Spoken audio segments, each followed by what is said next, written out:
Hey guys, today we're going to talk about 30, 60, 90 triangles. So here's a diagram of what a 30, 60, 90 triangle is.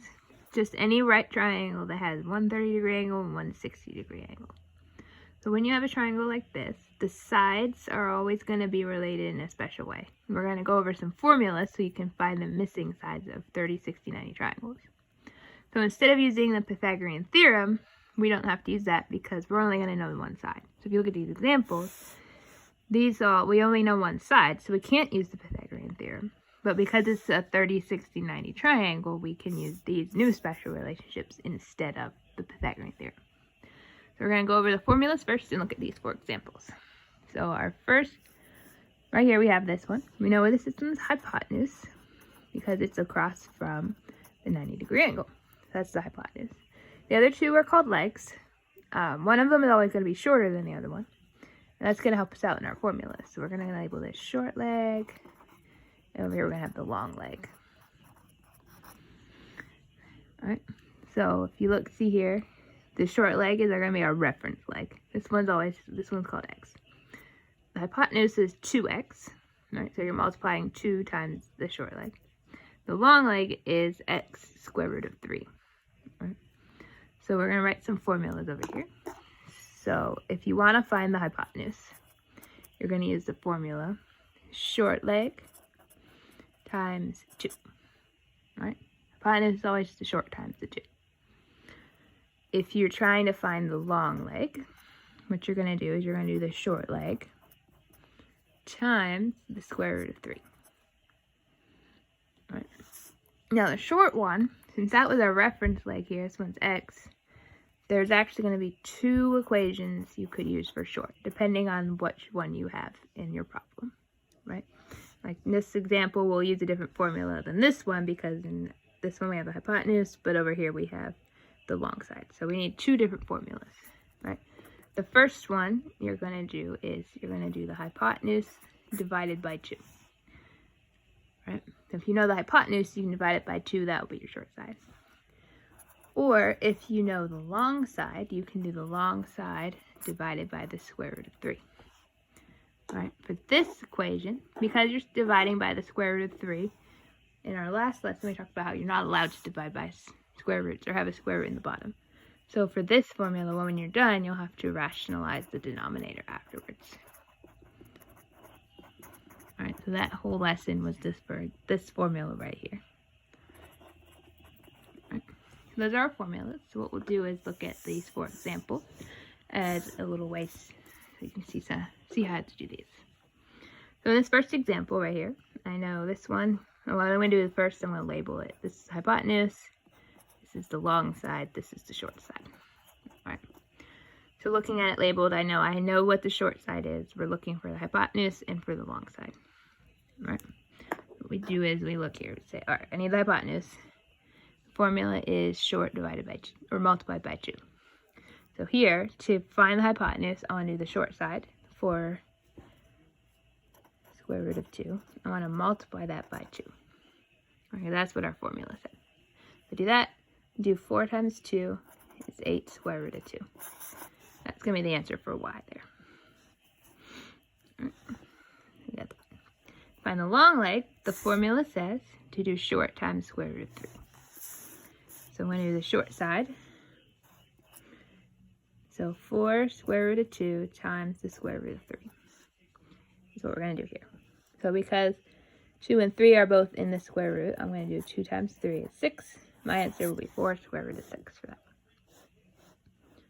one. So that's the first example.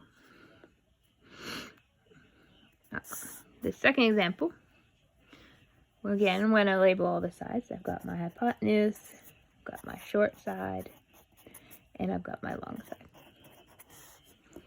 So label those.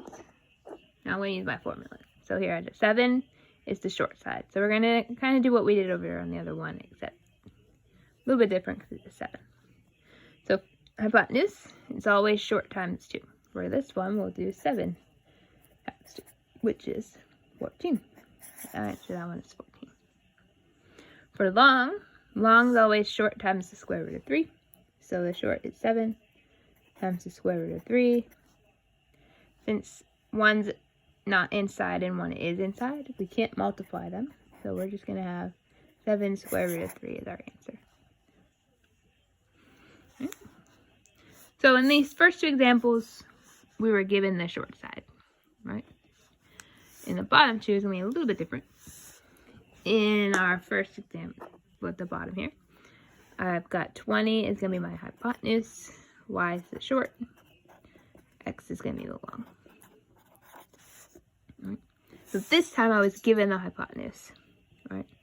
So what I need to do first is find the short leg. Always find the short one first if you don't know short. So short, we have 2 options. We can divide the hypotenuse by 2 or the long by square root of 3. I know the hypotenuse, so I want to use the hypotenuse divided by 2 for my short. So hypotenuse is 20. Divide 20 by 2, you get 10. So the answer to the short side here is 10. Okay. Now that I know the short side, I can find the long side. So to find long, you have to know short. So I found that first. Short times square root of 3.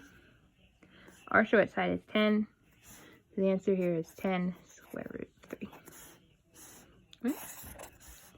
There's that example. One more example here. I've got this one. I've got my hypotenuse. It's going to be right here. My long side. And my short side.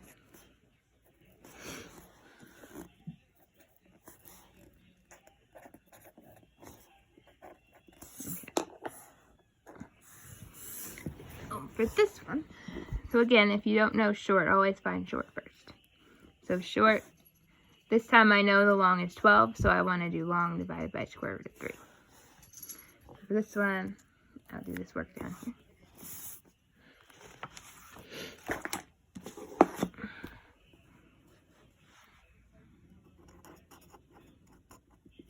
So the long one is 12, so 12 over square root of 3. We can't leave it like this. We have to rationalize our denominator. So we're going to multiply by square root of 3 over square root of 3. That's going to give me 12 square root of 3 on the top. And that'll give me 3 on the bottom. Right. One more step. 12 divided by 3 is 4. The final answer here is 4 square root of 3. So my short is 4 square root of 3. My last one, I want to know the hypotenuse. Hypotenuse is always short times 2. So if I do the short times the 2, the short's one I just found, 4 square root of 3 times 2 is going to be 8 square root of 3. That's going to be our final answer. Alright, I hope this was helpful. You've got a assignment on Google Classroom to use. Just solve now that you've got this. Make sure you got this in your notebook and come ask any questions you have later.